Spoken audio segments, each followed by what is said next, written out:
Let's imagine for a moment that the auction in the Lockwood Manor went a little different, and instead the Indoraptor was not sold to Russian mobster Anton Orlov, but someone else. What are you doing? This animal is not for sale. Relax. We'll make some more. So will they.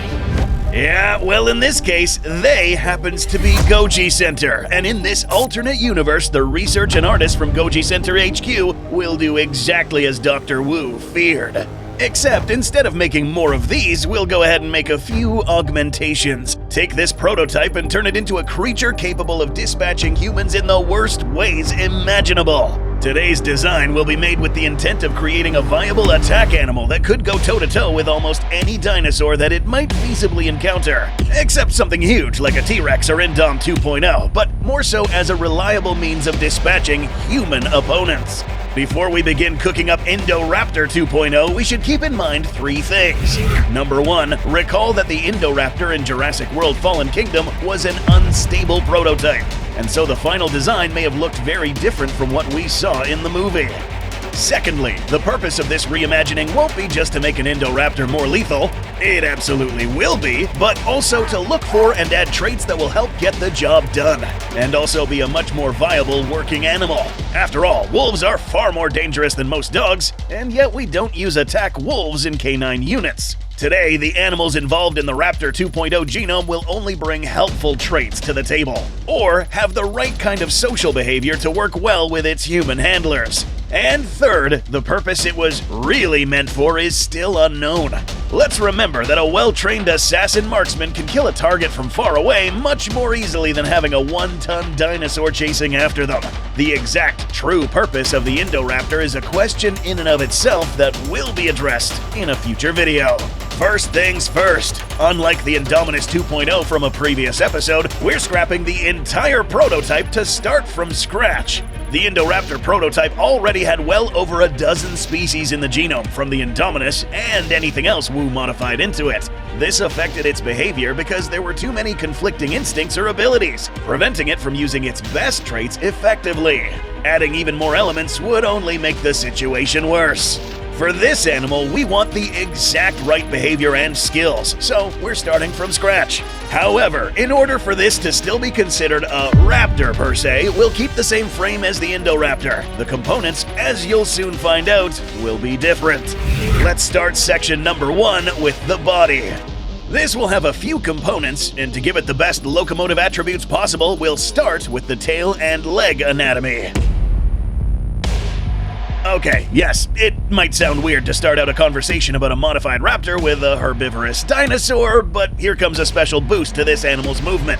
Hadrosaurs were some of the most successful large dinosaurs across the late Cretaceous and could be favorably compared to animals like horses. A key to their success was fantastic stamina thanks to a unique part of their tail anatomy.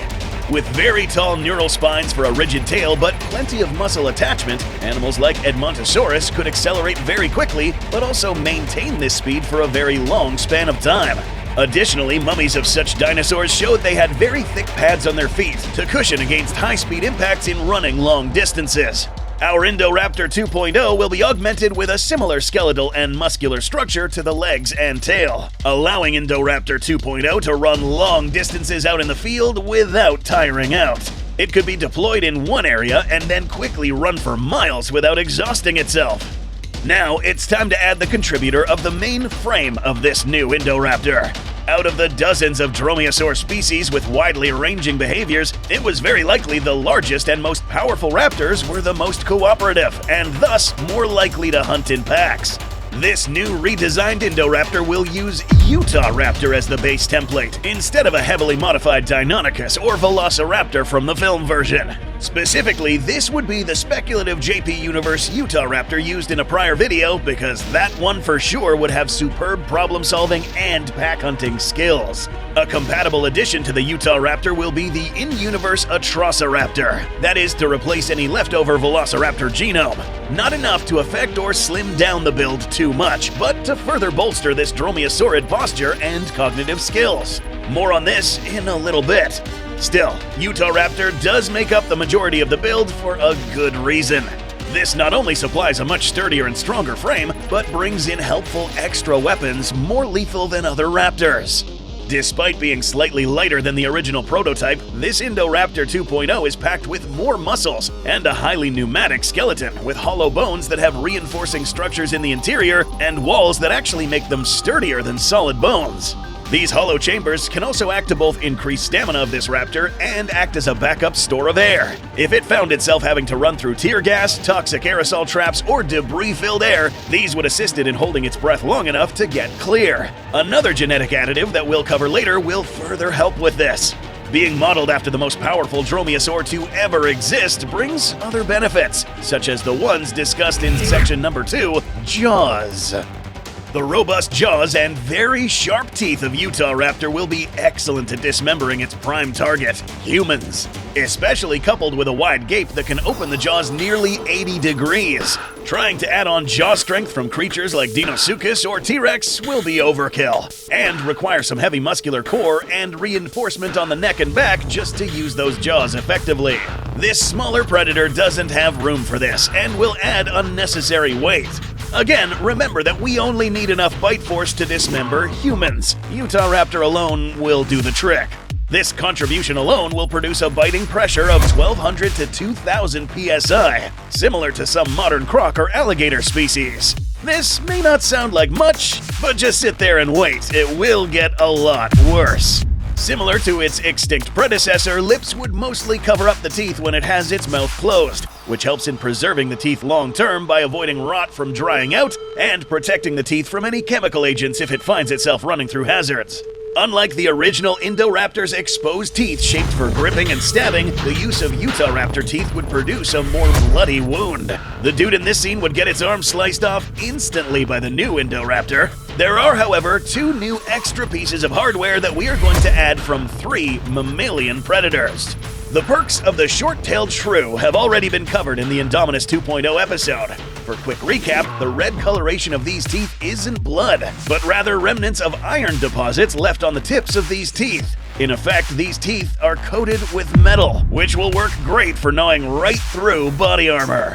In this case, the addition of the shrew will have a few side effects. Despite being about the same size as a mouse, shrews take multiple times more venom to kill because of their rapid metabolism. This also grants them enhanced reflexes and reaction times up to 12 times quicker than other mammals. This is what allows a shrew to dodge a snake strike and then proceed to kill the opponent that is multiple times bigger. Fights between shrews often need high-speed cameras to track anything beyond a blur. Now, this is not to say that Indoraptor 2.0 will fight or bite as fast as this shrew. Sheer size would slow down the 2.0, but it's still going to be extremely agile, even by dinosaur standards.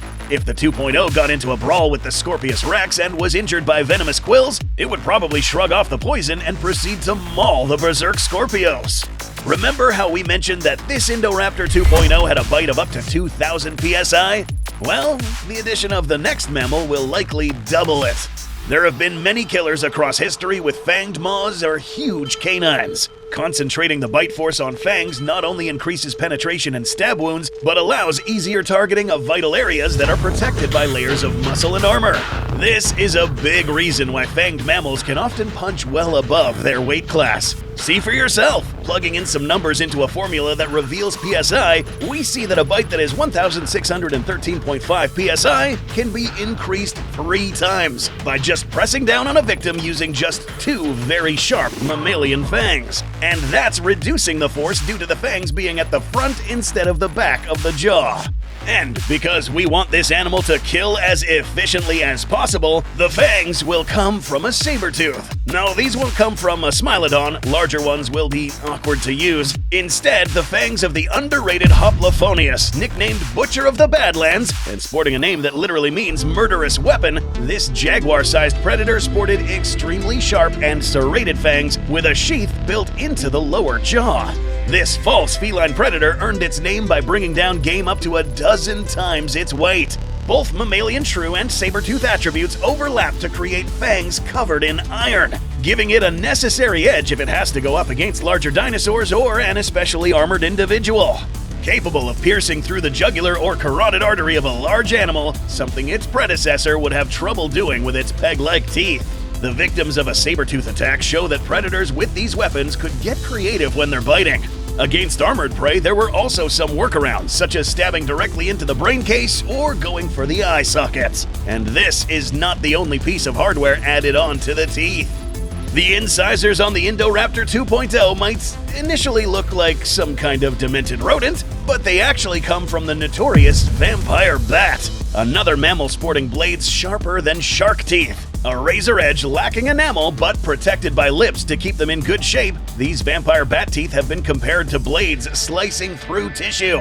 With these teeth, even if the Indo bit down on armor that can flex and warp to slow down bullets like Kevlar, these teeth would go right through and open up a terrible gash. And the moment any teeth make contact, a follow-up attribute from the bat comes into play. Vampire bat saliva is coated in a potent anticoagulant venom called Draculin that keeps blood from clotting. This kind of venom would leak into any bite wound, and anyone who somehow managed to get away would leave a thick blood trail. No matter what they did, or even if they had any medical attention, they just won't stop bleeding for a very long time. This, as you may have guessed already, makes tracking down anyone who escaped easier.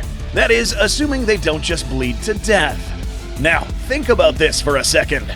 A well-trained Indo 2.0 could be commanded to bite a single target in the field and then fall back. Then follow the victim until he leads the Indoraptor to where the rest of the group is hiding.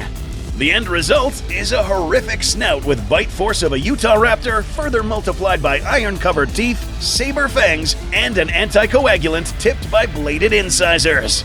This is just the beginning. Soon you'll realize that this may be the most dexterous hybrid you've ever seen in your life. Section number 3, Auxiliary Weaponry. We've already talked about how marvelous the arm of an ape is from an engineering standpoint in a previous episode. A near-perfect mixture of flexibility and strength, making apes the only animals able to easily manipulate objects, carry their own weight, climb, and throw with great precision. So that said, it might be very tempting to pick the most physically powerful apes like gorillas or the extinct Gigantopithecus, or the most potentially aggressive chimpanzees. That said, almost any of the great apes would suit our needs quite well, but since behavior is going to be packaged with the DNA in some form or another, we're going to pick these guys, bonobos. These guys demonstrate complex creativity more so than most other apes. One individual named Kanzi was taught to make simple stone tools. He didn't just get too good at it, but invented his own manufacturing methods better suited to him than humans. Chimps and gorillas don't have the same manual dexterity, so this is why for the hand portion of this hybrid, bonobo DNA will be extracted and placed specifically on the arms and appendages. In addition, another reason why we opted for Hoplophonius earlier was because this animal came equipped with sharp recurved claws that are at least partially retractable. Its shoulder and upper arms gave it proportionally the most robust shoulder and deltoid amongst saber-tooths. These two together will make Indoraptor 2.0 much more adept at climbing or digging using its forelimbs. More interesting capabilities would be surprising victims by opening doors and windows to take people off guard. Fast twitch muscles would also enhance claw strikes and grant a lethal grip. This raptor can now grab someone by the neck and stab its claws through the throat, or choke the life out of them for a more stealthy kill. 5 digits tipped with claws on each hand and the opposable thumb would make it extremely difficult to dislodge it if latched onto a larger animal. Utah raptor was one of those large dromaeosaurs whose weight prevented it from leaping a large distance. This is why we carefully selected the vampire bat earlier. Most species of bats are helpless on the ground because of how their pelvis is shaped. Vampire bats uniquely have the ability to run and jump on the ground. Indo 2.0 might not have the proportional same jumping ability, but it will still be able to leap off the ground a good distance. With the solid combination of ape, bat, and Hoplophonius for arms and hands, Indoraptor 2.0 would be capable of quickly scaling up the sides of buildings, climbing, digging a tunnel to get underneath an especially tall fence, all while able to stealthily move around corridors and catch anyone off guard. Now it's time to discuss the most important part of this hybrid. Section number 4, the brain. The most important aspect of any working animal is its mind. No matter how big and powerful, if it can't follow complex commands or if it turns on its handler, this is not a weapon but a liability. And there is one predator with unparalleled cooperative skills, able to read human body language effectively and quickly pick up on our own habits, even to the degree of being able to register and understand human facial expressions and our line of sight. Yeah, we're talking about dogs. The domesticated breeds of dogs known today are a result of careful selective breeding and behavioral manipulation that happened over 20,000 years, bringing forth animals whose relationship with humans is considered one of, if not the most sophisticated mutualisms in the animal kingdom. You might be able to tame a wolf, but it will never be as trainable or pass those traits on like a dog can. With proper care and smart handlers, Indoraptor 2.0 would be almost as loyal and obedient as any well-trained hound or shepherd. Again, making Indoraptor 2.0 bigger and stronger wouldn't always work for the purposes it's intended for. This is why police and military units use domesticated dogs, not lions or wolves. There are many breeds that would be suitable, but to align ourselves with a breed historically proven in warfare, a good contender would be the combat-hardened, now extinct Molossian Hound. Thought to be the foundation for several large dog breeds we know today, such as Mastiffs and Great Danes. These were animals renowned for their strength, obedience, and loyalty. Add in the extra perks of being ideal guard dogs and companions in battle. Selecting this particular dog breed would further enhance the collaborative nature of our new hybrid, and an extra helping of the previously mentioned bonobo gene would also factor.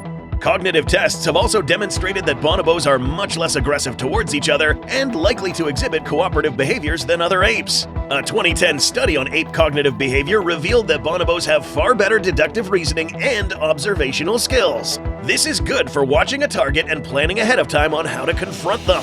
While training the new 2.0, any older individuals would be able to assist in mentoring the younger ones. Given both dogs and bonobos can understand plenty of hand gestures by people, it might be possible to teach these new raptors commands and cues rather than just pointing a laser or blowing a whistle. Furthermore, if an Indoraptor had too many traits from animals that are either too aggressive or solitary, that would scramble all the instincts and commands in its brain. When running into battle, or just killing a victim, our new raptor will not only rely on brains and weapons. Section number 5, Armor. If the exterior of the 2.0 looks a bit fishy, that's because it should. It's literally from a fish. The arapaima is an apex predator fish from the Amazon rivers and one of the largest freshwater fish in the world. Some can weigh more than 400 pounds and be over 10 feet long. We selected this fish not only for the scales that we will discuss in a bit, but because this is one of the few instances of a fish being an air breather. That's right, the arapaima is an air-breathing fish, needing to surface every 15 to 20 minutes to gulp air. This animal has extra blood vessels throughout its body to transport enough oxygen to vital areas and a valve to close off the windpipe so the 2.0 can run through potential gases without these seeping in. The skin is the key feature here. Fish scales are tough already, composed chiefly of bone, unlike keratin scales of reptiles. But the arapaima and our new raptor will put all other comparisons to shame. Each scale is composed of multiple layers of microscopic fibers knit together almost like plywood, with mineralized, almost rocky outer plating acting similar to bullet-resistant ceramic armor, and then a strong, flexible inner layer that acts like Kevlar.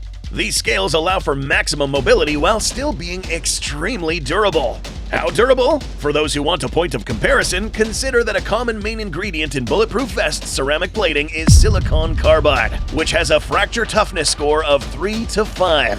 Arapaima scales have been found to have fracture points of 6.4. These scales can be further augmented.